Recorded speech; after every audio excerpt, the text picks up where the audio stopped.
haluan esitellä teille kesän must-tuotteen.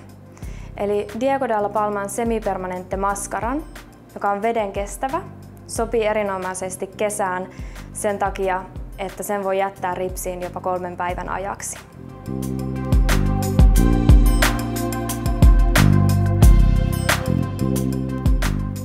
Eli mä aloitan ripsivärin laiton taivuttamalla ripset.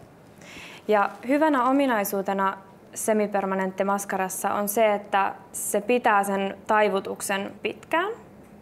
Toisena ominaisuutena tässä maskarassa on sellainen asia, että se pitkään käytettynä se myöskin värjää ripsiä eli tummentaa.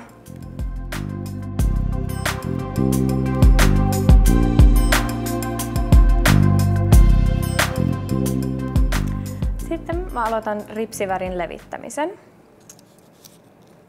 Tässä on aivan ihana harja, eli sillä saa tarkasti myöskin nuo pienemmät ripset laitettua ilman, että se sotkee. Tämmöisellä zigzag-liikkeellä siitä saa hyvin semmoisen tuuhean lopputuloksen, mutta pidentää myöskin todella kivasti.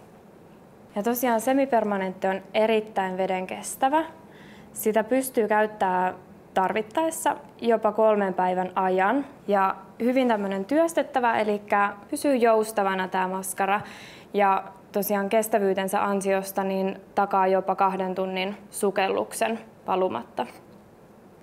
Ja siitä syystä, että tämä maskara on niin veden kestävä, se vaatii öljypohjaisen silmämeikin poistoaineen.